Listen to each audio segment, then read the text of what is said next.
Are you noticing something a little bit different? I don't know if you noticed something about the quality of this video or something is off with the shot. Well, ladies and gentlemen, I got myself my new phone. My iPhone, it went to greater pastures. Remember that I said that it was having this bug, that it was restarting itself over and over and over again, and it was disabling the Wi-Fi and all this stuff. It was an iPhone 12. Well, it finally came the time. I made all my transfers on my new phone, and I got myself the Samsung Galaxy Ultra S25, the latest for now of the whole thing. It's my first time doing a video out of it, and I'm filming with it. Thanks for the bragging right, just letting me have that bragging rights. And well, my old phone now, I had to give it to the recycle center, and I got some cash that's gonna let me cover the expenses of that. But so we're gonna have some. This is gonna be my first vlog on a new camera. So, and there's still some things that I have to get used to. For example, now that I'm filming, I kind of begin to notice that the camera holder that is that I'm using, that tripod over there, is kind of a little bit too small. Because my iPhone was kind of small. It was a Pro size, but this one, it was twice as big. So gotta say, I'm gonna need a new one. So because sometimes I'm afraid that it might snap and it looks kind of like uncomfortable. And so yeah, I'm gonna have to go to a store to give it a proper. To give it the proper stand-in in order to make the videos on it. But in the meantime, yeah, I just went out and to watch the latest Marvel movie, Thunderbolts, with an asterisk. That's pretty much the thing I have to say.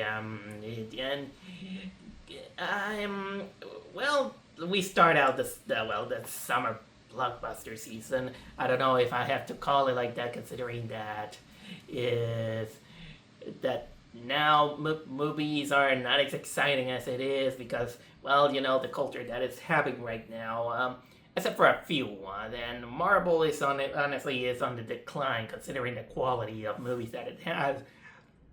And well, you can tell that this phase wasn't exactly that good. Sometimes you get the rare hits, but well, I already tell my piece on, well, the last Marvel movie, which of course was Captain America: Brave New World.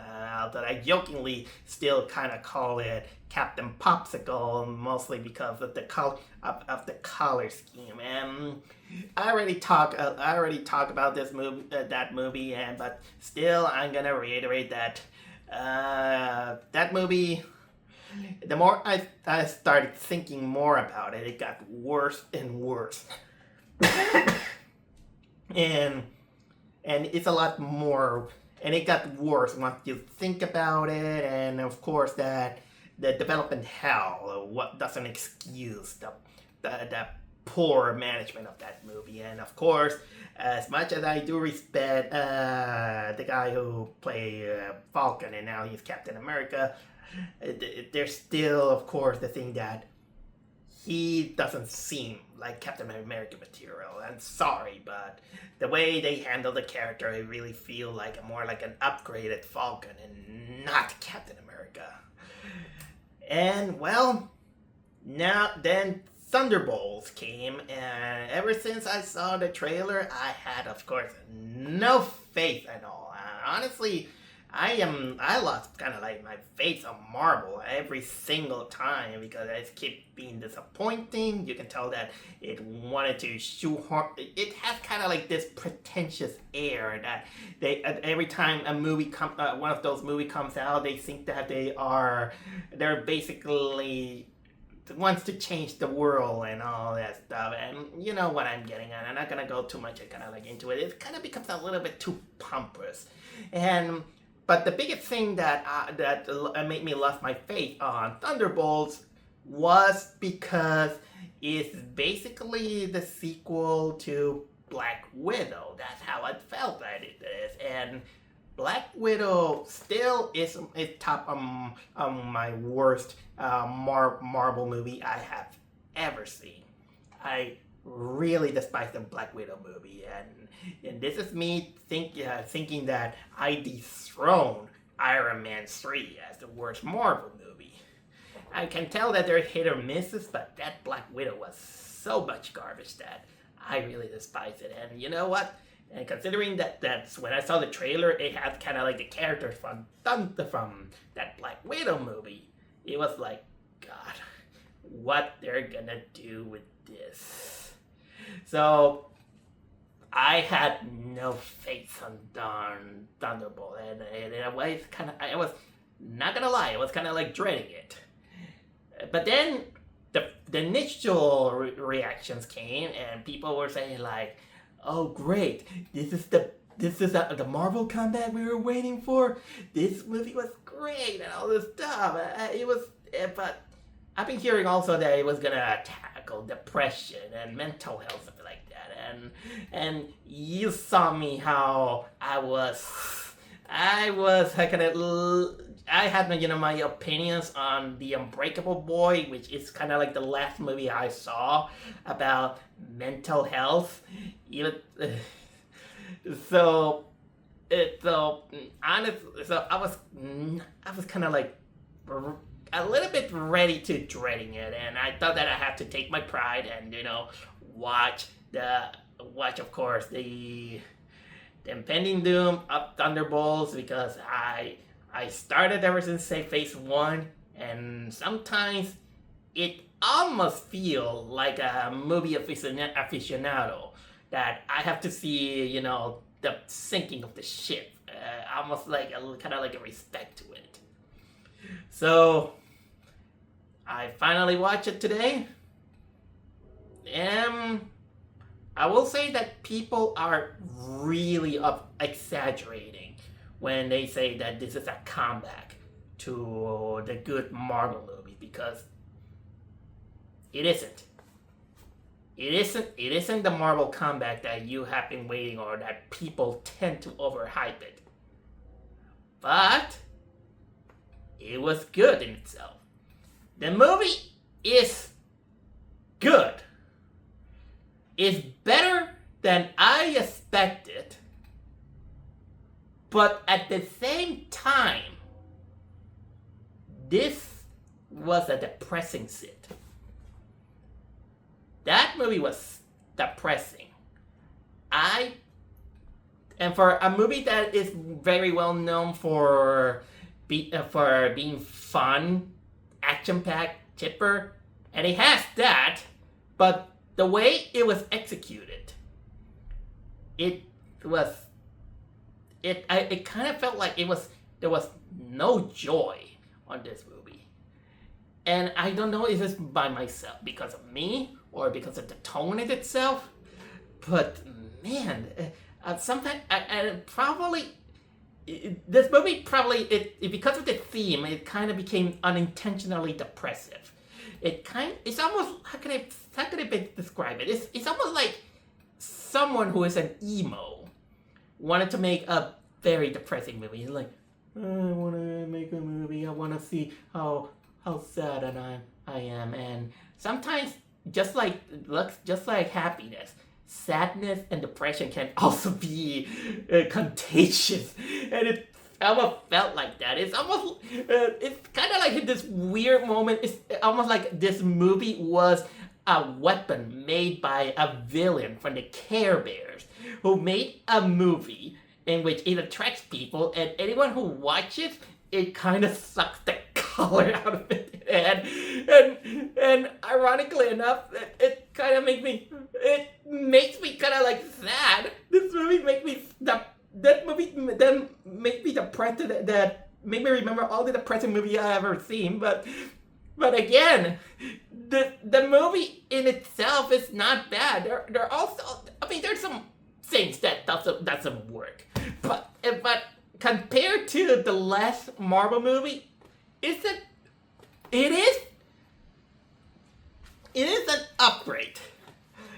It's kind of like an upgrade, and that it's kind of weird because the way I say it, it's almost like I'm trying not to recommend the movie, but it's not exactly my intention. It's just that weird thing that I had. Probably my opinion is gonna be a little bit different from all people by saying that this is a return to Marvel before, but no, I don't know, because I don't remember Iron Man 1 being that depressive. Someone I know kind of say that, okay, this is almost like a Zack Snyder movie. No, actually, this movie is better written than any Zack Snyder movie. And honestly, not even the Zack Snyder movie is that depressing. It's just that. Okay, so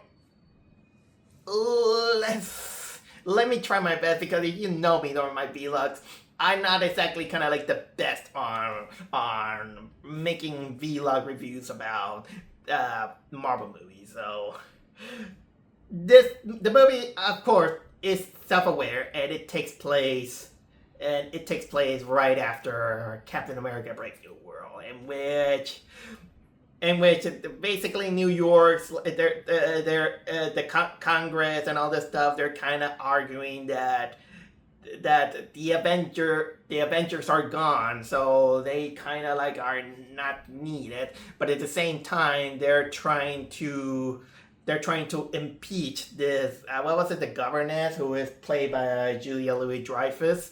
You know, Elaine from Seinfeld. She's playing this character named Valentina, which I think she's from the Marvel comics. I'm not exactly 100% on the Marvel lore at that point. But I think she also appears in the other movies, as far as I can remember. You know, this is the problem now, that you kind of now barely remember some of those movies, especially the characters that are not exactly the original cast, or the ones that cause the attention. But basically, man, that this character is so slimy. It's really slimy character.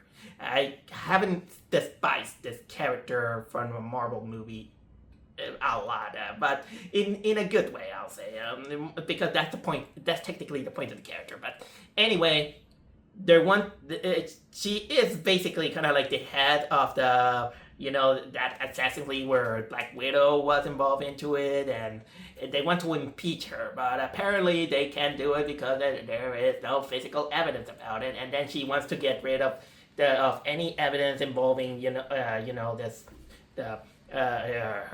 her things, her human experiments, super serum, and all this stuff.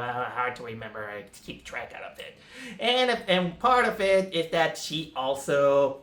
This is why she sends some of her let's say the lamers of the Marvel group.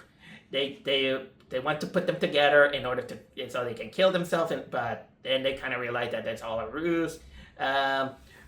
Mostly the lead character is, of course, Yelena, who is the the Black Widow's sister.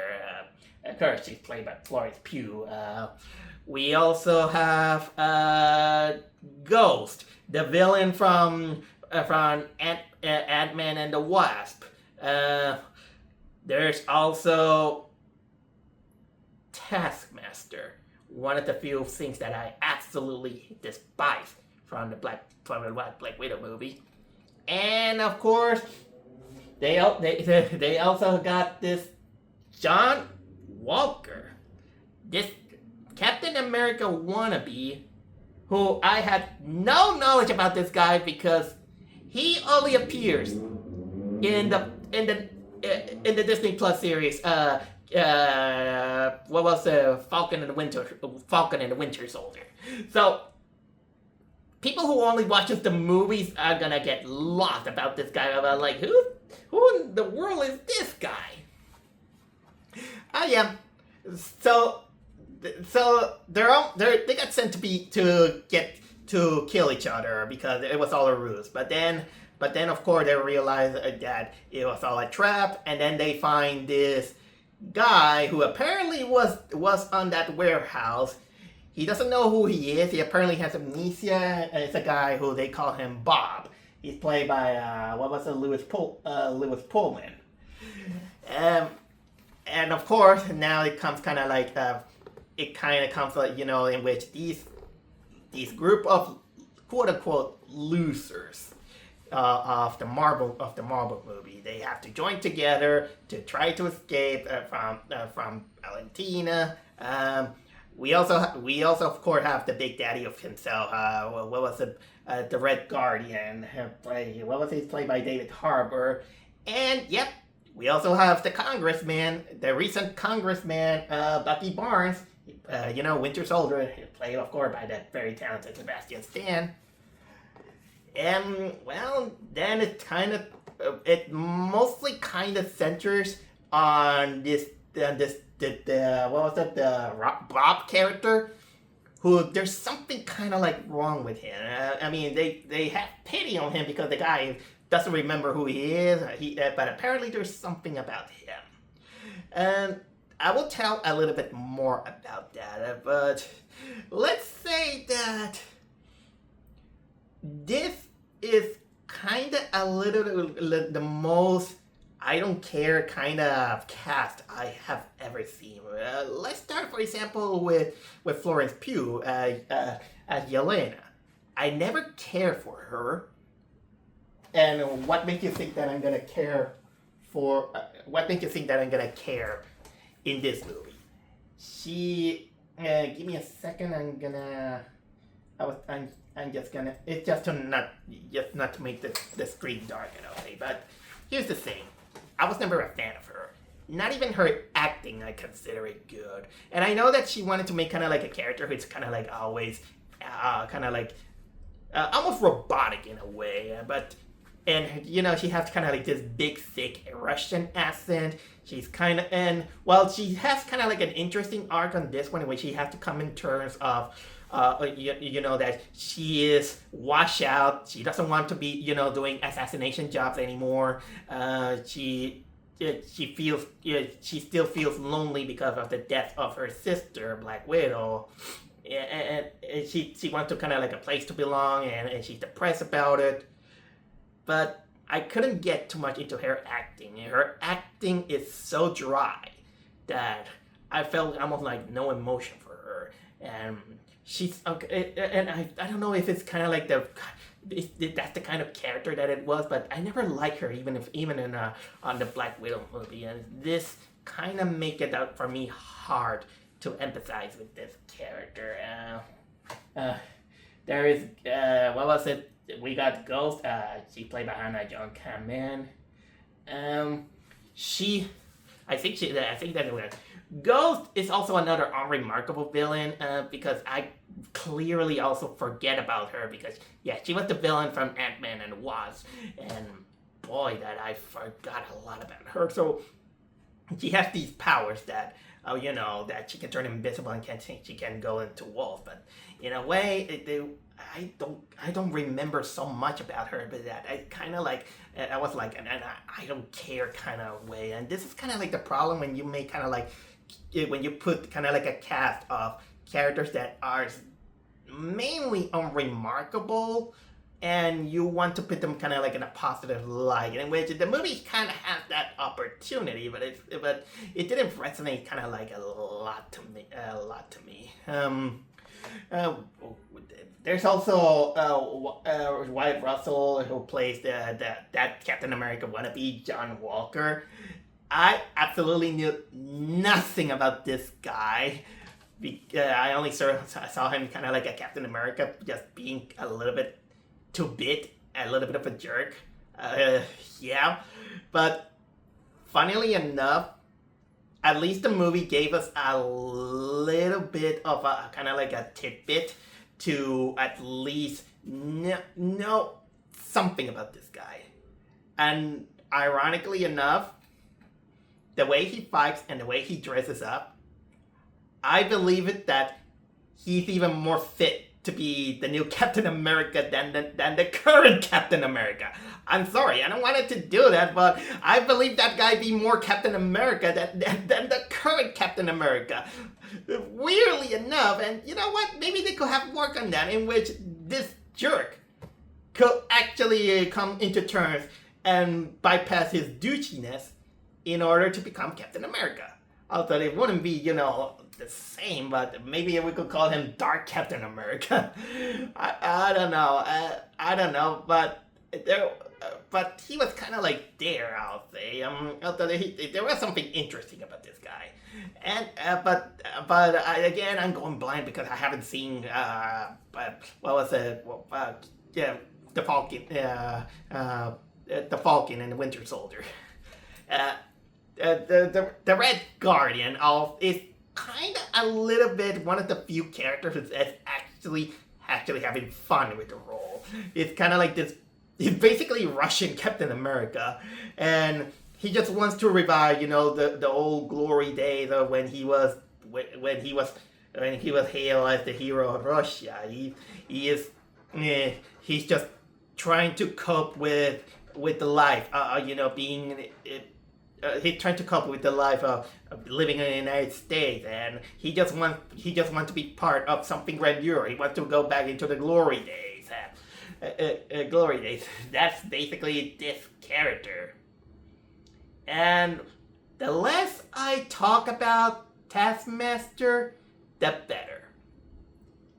Not being trying mean, by the way. There is a reason why, but I'm gonna try to not to spoil too much. Other characters, Bucky Barnes, he's usually, they're kind of like they always in these kind of movies, they tend to have a veteran, trying to show, kind of like open the road to kind of like the newbies. This is kind of like his turn. I mean, he's always cool. He's always cool. Well, he wasn't technically one of my favorite of the OG cast. He's built good enough to being a cool character. He was always cool. I gotta admit that. And there's kind of like this. He's trying to, in a way, not only he's kind of going. He as a congressman, he's trying to find the correct evidence in order to find out. To find out something to impeach the Julia Dreyfus character, and in a way, he's kind of making an undercover contact with Julia Dreyfus' secretary. This is kind of like the least I could tell without spoiling too much, and well, and then of course we got Lois Pullman playing this character named Robert Reynolds. But most of the time he's known as Bob. And he is the central figure of the movie, in both in theme and of course what the movie is about. It's this amnesia guy. It's this amnesia guy who he comes out of nowhere when the protagonists, they just don't they find out that they can that everything was a ruse, that they were about to kill each other. And he's kind of like confused, but somehow showcasing that he's kind of a little bit clever. And well, especially Yelena, they have pity on him. Yeah, but then it's kind of revealed that there's something wrong about this guy. He's basically very, very strong. He has some strong powers. I'll leave it a little bit like that. But he also has some kind of power that basically manifest other people's darkest trauma. We'll go. This is the best way I can just interpret it. That their biggest source of trauma and depression.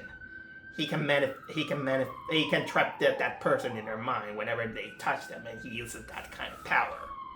Sorry about that. Sorry about that. I want to talk a little bit more about this guy, but that I will give it. I think I might talk about it a little bit when I give my spoiler section. But either way, I could say that there is a chemistry on all these characters. For better for worse. It's not the worst chemistry that there is, but honestly, some of the execution and some of the acting and all this, it kind of felt like all dry. There was kind of like a dry wit into it, and sometimes some of the funny moments that is now kind of like here and there because of the tone of the movie. It just kind of didn't felt that like. I mean, I can acknowledge that at least it's written better than the other movies, but there's something about it on it. This is where I come, with the typical Marvel cinematography that you all know and love.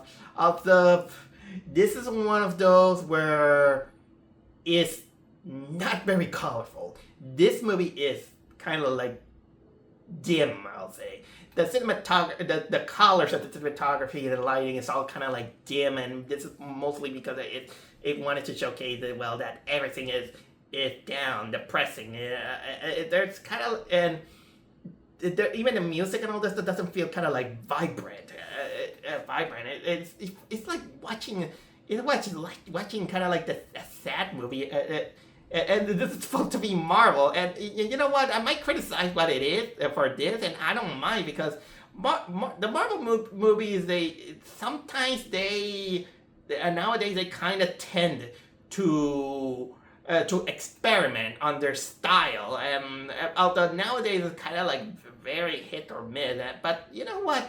The way it was executed, I'd rather have that, unlike something that it goes a little bit too over the top to the point that it just felt too distasteful, and that is me coming that I'd rather watch depressing things like this than a planet where everybody sings. Yep. Yep. Thank you. So, in a way, it's almost I'm having the inside out thing in which you can tell the benefits of sadness instead of joy. I mean, a sad movie compared to singing is. But yeah, the cinematography. There's also fighting style that it's pointless to talk about it because it's these movies they always make the extra effort to make a movie look good in fight choreography. This is where I'm gonna talk a little bit about the themes in which. This is where a little bit kind of make me not overhype this movie. In which the whole movie, yes, it's like the rumors did said. It's a little bit about mental health, depression for the most things. It wanted to showcase that all these characters, especially Bob, Yelena, the other, Ghost, Walker, the Red Guardian, they all come from different paths that they are not exactly very proud of. And they're kind of finding, their own retribution in some way. Yelena is still very depressed because she feels burnout. She feels like I'm tired of all these killings. I'm tired of not being kind of like expecting to be like the Black Widow, and she's depressed, and she also have kind of like the rocky relationship of the Red Guardian, who was supposed to be his father. I don't remember if he was kind of like the make-believe father because they are basically well, assassins and all this stuff. But at least I'm kind of glad that the Red Guardian, despite his fault, he was kind of the guy who was actually trying to come up with it. I mean, yeah, he misses the glory days, but he kind of come up like the wacky fodder that at least has some issues. I didn't buy much into Ghost Ghost thing.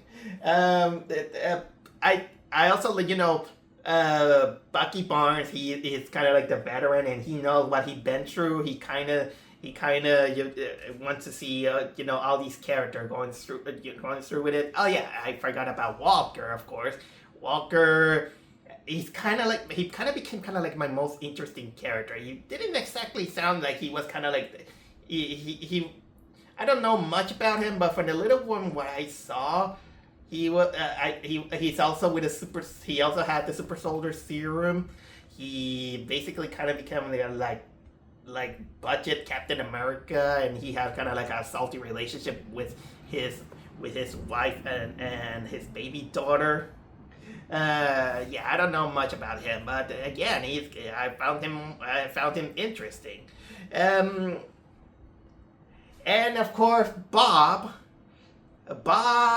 is he's kind of like the center figure. He's kind of like the center figure of the whole thing, and well, the guy he's basically experimented, and he had kind of like all these powers, and he becomes kind of like the cataclysm of the whole thing.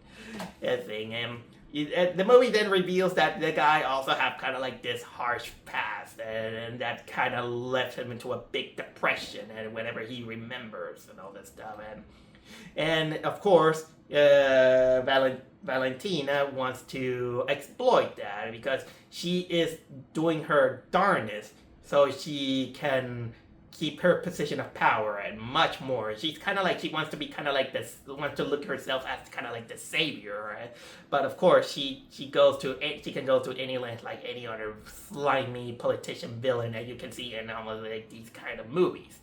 And man, that this woman really made Elaine from Seinfeld look like an angel, because at least Elaine, there are some moments in which you kind of care, but this woman no, which kind of brings a little bit more of my criticism about this movie about mental health, and in which unfortunately a lot of when people have kind of like these kind of depression things and all this stuff, the least that people kind of feel is kind of like pity, but there sometimes the movie kind of feel like in order to save these kind of people, you kind of have some pity on him, and pity doesn't exactly save or the things that you've done or what you could have done. And so there's kind of like the movie doesn't exactly do that. It's kind of a little bit of a thin thread about finding pity on someone who do stuff just because they have kind of like a bad past or they're depressed or something like that, because it still doesn't excuse the things that you have done. And so that is so honestly, mental health and depression, and the reason that you do that or you go through with it still is no excuse for the things that you have done or you can do. That's the least thing I could say. There are a few things that I want to talk about it, but you know what? It is time for me to give the spoiler section, because there are some things that I do want to kind of say. So, ready? Here's the thing. I think you might have noticed that I haven't talked about Taskmaster. Well, here's the thing. And because this is when I gave a lot of respect to this movie. At least for me. Guess what? They killed her. Taskmaster is killed. On the moment she appears, then a few minutes later, she gets killed. And I know that I'm sounding horrible, but that was a little bit of a relief. Since Taskmaster was one of the worst things about the Black Widow movie. And apparently, the director find out that, yeah, she doesn't work. Let's kill her. Let's kill her. She got killed. And almost nobody mourns for her. They mourn a little bit, but my God, one of the worst aspects of the Black Widow is gone. So this is why I didn't say anything during my, without the unspoiler section. But as for other stuff, well, it is showcased that Bob, Julia Dreyfus, she basically manipulates the guy to kind of become the new beacon of hope for humanity, to bring, to have a super soldier on, so she can look good as a hero, something like that. And she kind of makes him, the plot that they kind of make this guy is almost it kind of remind me of the Megamind movie when Megamind made Titan, to the point that it even dressed him, it dyed his hair blonde, it put him in kind of like this superhero costume, that makes him look like Nuclear Man from Superman 4. And well, it made him his name is the Sentry. I don't know who it is, because I'm not exactly 100% familiar with the Marvel Cinematic Universe, but basically, yeah, the guy is so strong, but he also have kind of like a dark side, in which he turns kind of like this kind of like this dark version of himself. It almost like almost like the Shadow from the Persona games. And when he gets depressed and runs out of control because of his trauma, he kind of begins to turn people into shadow, because he begins to suck them into darkness, like almost like the Nothing from the Never-Ending Story, or the Darkness from Kingdom Hearts.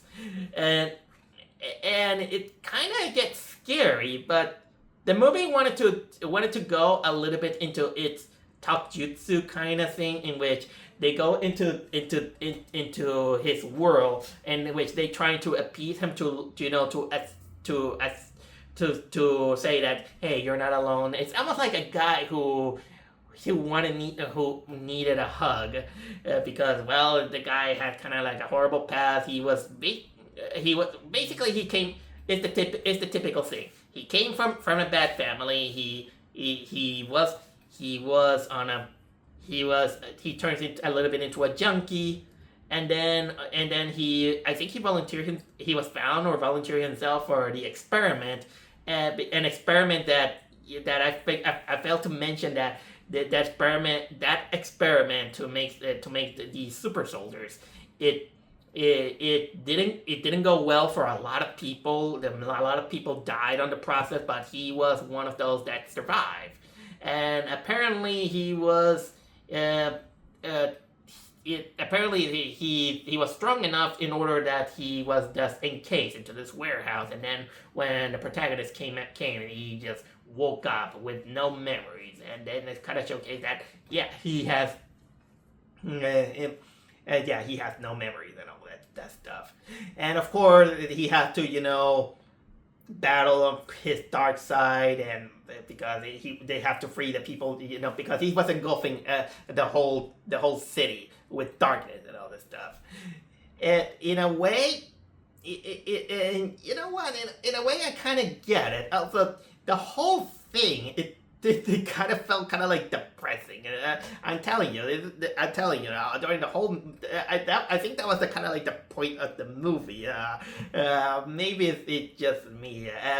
And this black creature, in my head, I was kind of thinking that it was probably Blackheart or Darkseid from Marvel Universe. I kind of don't remember what it is, but it was kind of like a dark side of him. And yeah, of course, it all kind of like ends well. But let me tell you, I didn't like the ending. I didn't like the ending because Valentina actually gets away with it. They are about to punish her. She basically quote unquote punished her, but she got away with it. She gets away with it in a very, very, very slimy thing, and that part I didn't appreciate too much. I got my own reasons, but I felt like kind of like a cop out. I never liked how this character was portrayed in the other movies, and because I know that she was kind of like slimy. Again, I'm not disparaging the actress, because Julia Louis-Dreyfus is a very talented actress, and boy that she really nailed it on that character. And then of course the typical thing. We get, the credits, in which the credit is like, hey, there's Thunderbolts, the new Avenger. But apparently the movie decided to make fun of itself, because even there was kind of like newspaper article that saying that that's not my Avenger here and there. That was the thing that happened. Then we got, I don't remember there was a mid-credit scene. I kind of draw a blank out of it, but there is a very extensive post-credit scene. The post-credit scene is that these new Avengers, they 14 months later, they are now living in the Avengers Watchtower, and then of course. They say that there's something like that. Then there we got Bob, who of course lost his memory, and it's like, hey, I can't do that, and now he's kind of like living there. Of course, we got. I did kind of forget to mention that of course they all have to face their fate, including Yolanda with a memory that she had about killing a friend of hers and all this stuff. But I wasn't very hooked on Yolanda. But the biggest hook that this movie had on the post-credit scene is like they get a signal from space. And the biggest signal that they get from space is that apparently it comes from another world, from somewhere. And guess who it is? It's the ship. It's a ship. And that's not just any ship. It's the Fantastic Four ship. Yep, we got the plug in for the next Marvel movie that's going to come out in a few months, the Fantastic Four. I also have my thoughts on that trailer.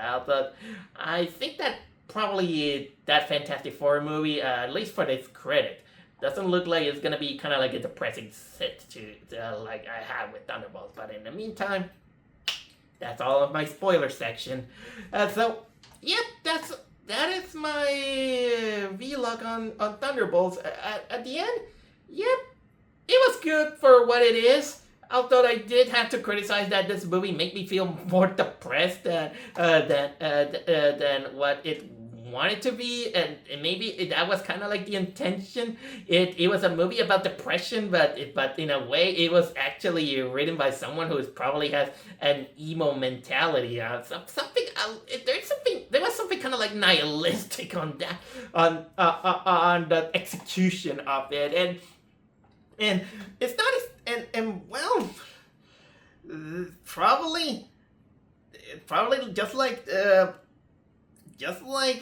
what it taught us from Inside Out, maybe sadness is not exactly as bad as many people come to say. But seriously, movie, you're a Marvel movie. Cheer up sometimes.